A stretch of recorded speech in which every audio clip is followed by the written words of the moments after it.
another episode of Super Reaction Bros. I'm Kristen. I'm Christopher. What was that? I don't know. I don't know. I just something this was like, I'm doing this. I don't know why. And on today's episode, we're taking a look at the season finale of Death Battle with Sephiroth from Final Fantasy VII taking on Vergil from Devil May Cry 3. Yes. You have to finish the third. Yeah, you finished it for me.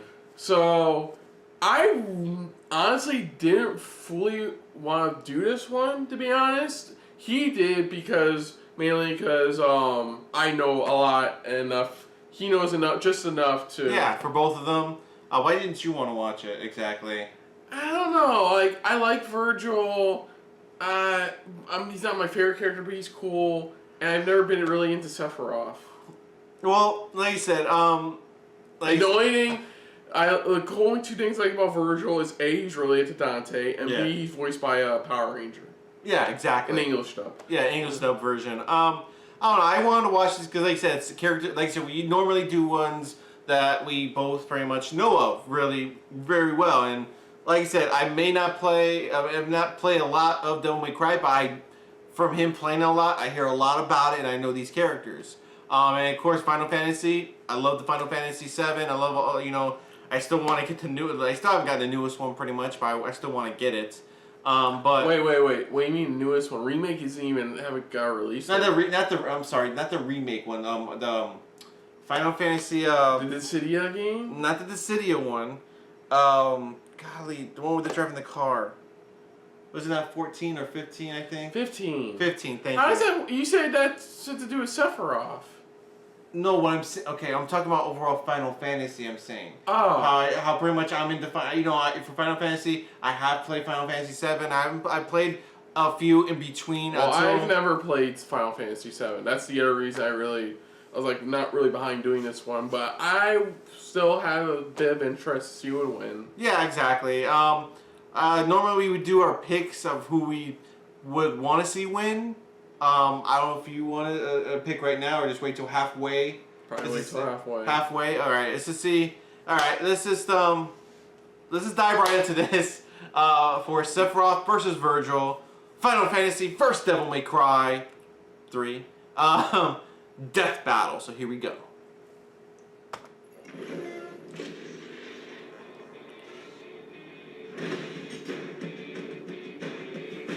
The great philosopher Plato once said, "The measure of a man is what he does with power." But to these guys, power is the measure of a man. Sephiroth, the fearsome one-winged angel of Final Fantasy. And Vergil, the half-demon son of Sparta from Devil May Cry. He's with an I'm Boomstick. And it's our job to analyze their weapons, armor, and skills to find out who would win a death battle. Through the millennia, legends were passed of a source of unlimited energy, the Promised Land. Unfortunately, all hope of finding this sacred ground had been lost, until the Shinra Electric Power Company excavated the remains of a being believed to hail from the very land they sought. They called this weird, naked purple lady Genova and thought that if they could bring her back to life, she could help them find the Promised Land. But apparently, they just didn't have any Phoenix Downs. If they couldn't resurrect a being who could lead them to the Promised Land, Shinra decided they would simply create their own. Yep. After many experiments infusing Genova's cells with those of a human's, they finally found their savior. His name was Sephiroth. With hair like that, it's no wonder he was created in a lab.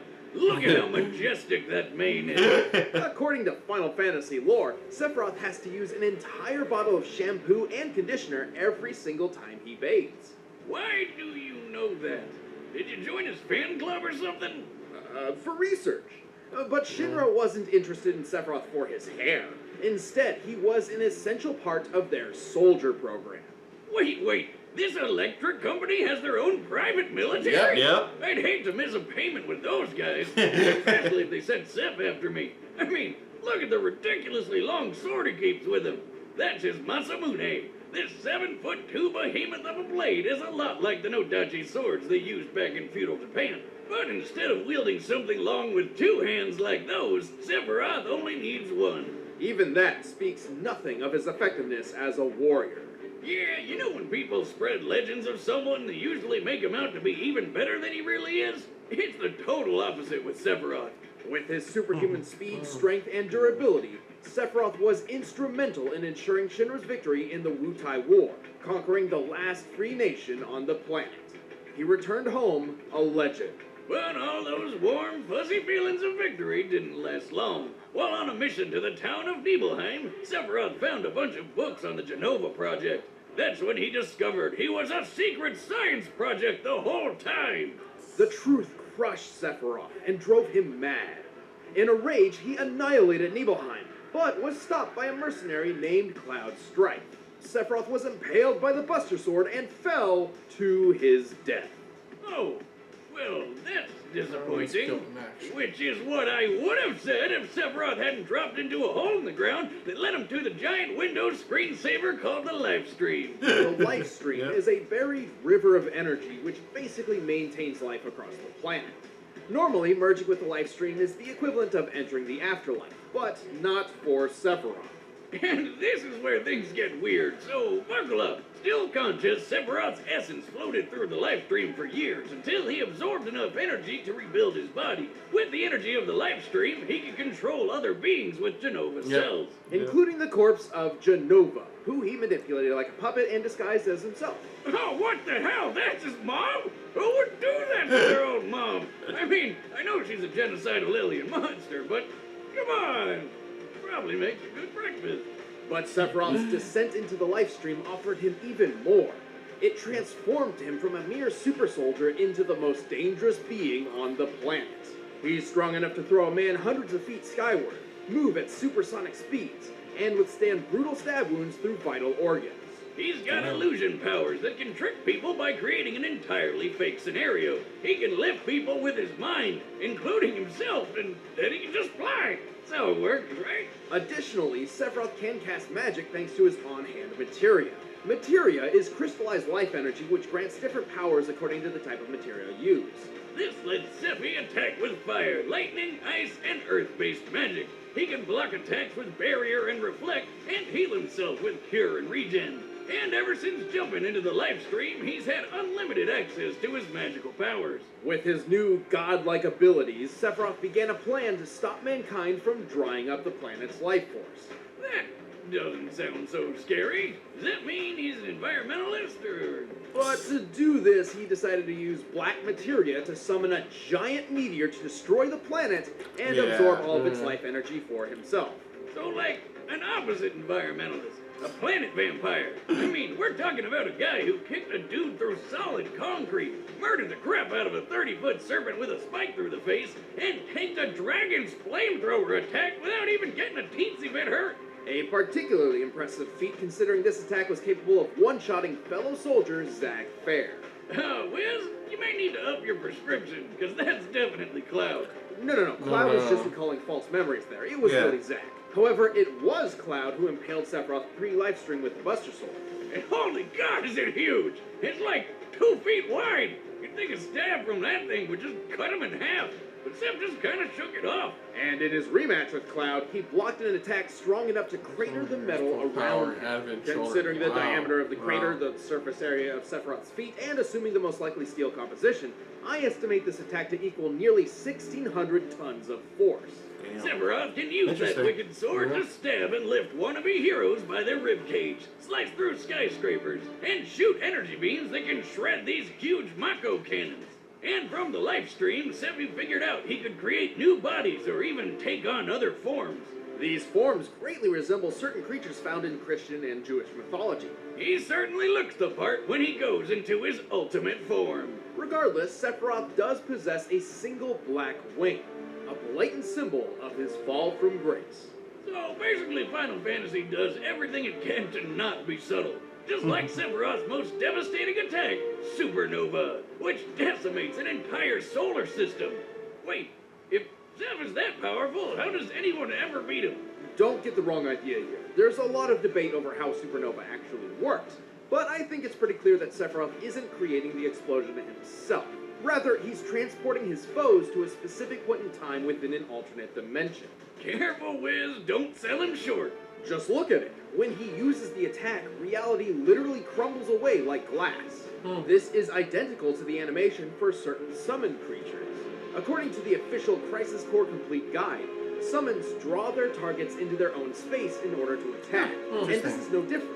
In the Dissidia fighting games, Sephiroth goes for the simple approach and opens a dimensional hole to the explosion. The attack is even described as sending destruction even into other dimensions. And if he could summon planet-busting meteors at will, why did he go through so much trouble to get the black materia, which literally summons meteors? That would explain why the supernova doesn't hurt him. He's not really there, just using those illusion powers of his. With all these powers, I can't believe Cloud and friends were able to take him down. He's not invincible, but he's damn powerful. Ever persistent, Sephiroth departed with a final, chilling promise. I will never be a memory. Who's dead? Why does he sound so bored? Why does he sound so bored? That's how he sounds. 2,000 years ago, a great mutiny transpired in the underworld.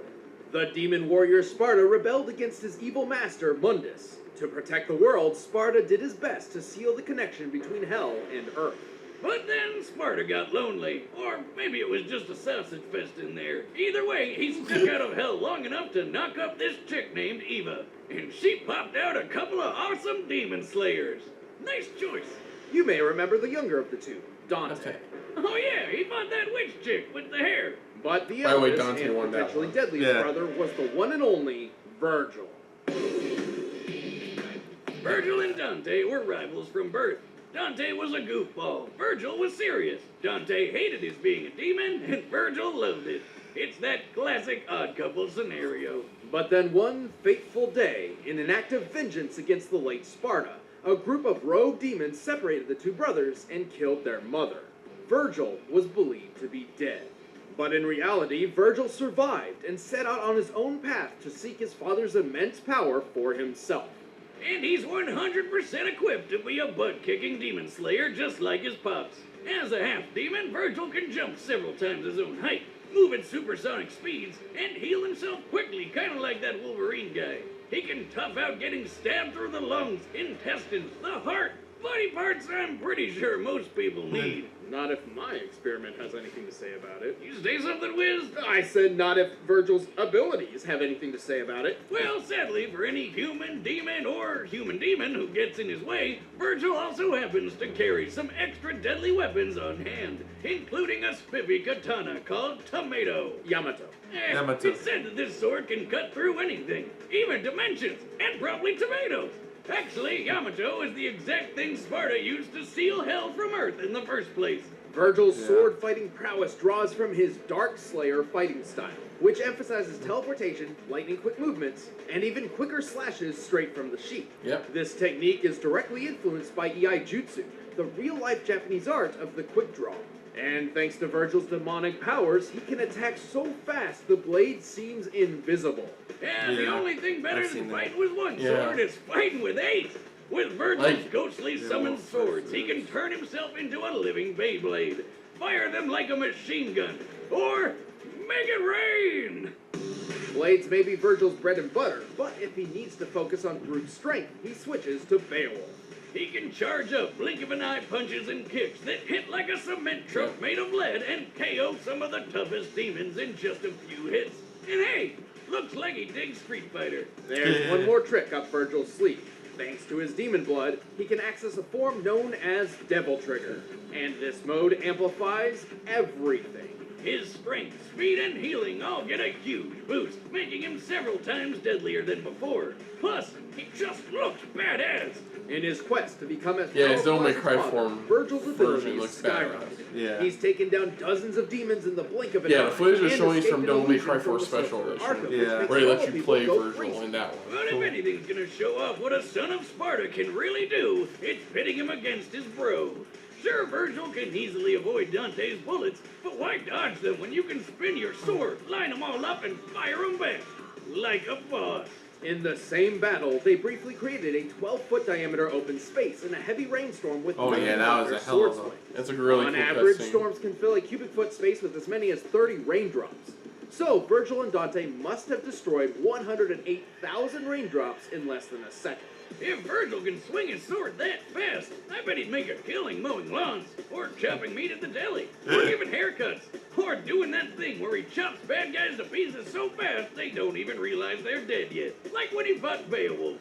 The monster, not the weapon. And then he punched him so hard he flew 55 feet up and hit the ceiling. When comparing Beowulf's size to Vergil, he appears to be as large as an elephant. Given what's available, this seems like our best measure of Vergil's strength, but there is one issue. That thing's the Devil May Cry definitely series bigger makes than an frequent elephant. use of slow motion to depict the absurdity of these characters, and this could be a similar case. So let's look at another slow-mo feat, the rainstorm fight. At one point, the rain freezes in place for about 2.5 seconds, as Vergil and Dante keep moving, indicating a 14,500% speed increase in real time. Applying the same degree to the Beowulf punch gives us an acceleration speed of about 4,882 feet per second.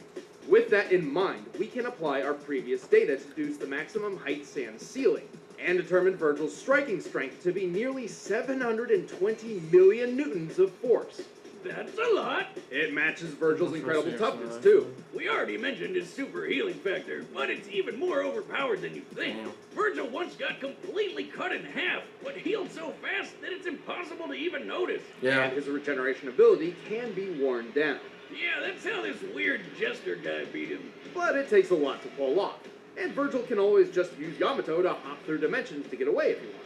Sadly, Vergil never got to rule the demon realm like he wanted. Nope. Instead, the Demon King Mundus permanently transformed Vergil into his puppet, irreversibly manipulating his mind in the process.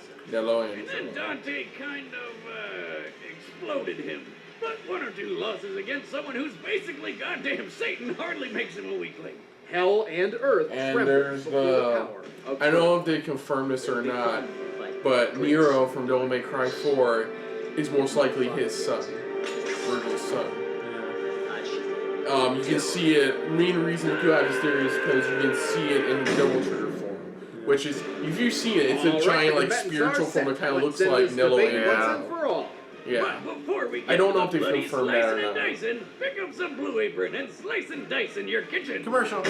Yeah, but Devil May Cry 4 Special Edition, Blue they Apron gave you the goal option to to play make as Vergil. incredible All the home cutscenes they cooking showed was from accessible Devil May to Cry anyone. Special And Edition. it can. I want to get it, but the problem is, it's not a physical version.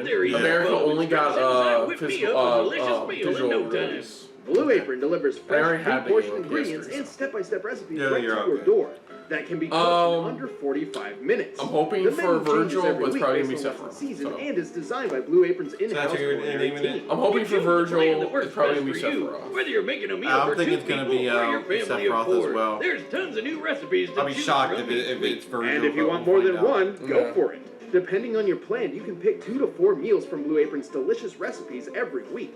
Then there's my favorite, the wine plan, where you get 6 bottles of wine from renowned winemakers delivered monthly. Blue Apron is treating Death Battle viewers to their first 3 meals with your first order if you visit blueapron.com/battle. That's a $30 value. I've got dibs on the roasted chicken and maple butter with mashed sweet potato and collard greens. Blue Apron sends only non-GMO ingredients and meat with no added hormones. So check out this week's menu and get your $30 off with free shipping at blueapron.com/battle. Blue Apron, a better way to cook. But right now, it's time for a death battle! Cool, here we go. They're gonna be really good or really bad. You are powerful. I can see it. Like the animation. Who are you? Your despair. Fight. Okay, that's one thing I'll give Vergil. Despite him not sounding like a more of a boring voice, he has more like umph behind his words. Yeah.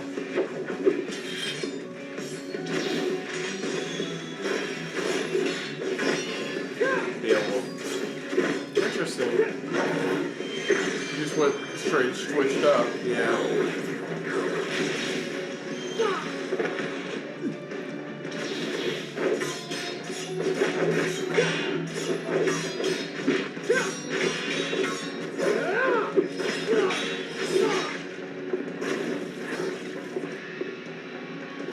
Okay, you're strong. But Until they had a lot of issues with his jacket. Because both people. Oh, the guy, they have one guy for it. If I'm right. I suppose it can't be helped. So the angel form. Yeah.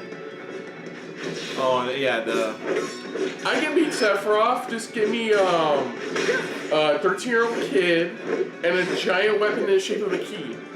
pretty much. Stop wasting my time. There we go. Double trigger. Double trigger's limited though. Yeah, it's limited to how long you use it. I'm waiting for Sephiroth's ultimate. Yeah, the meteor, death meteor.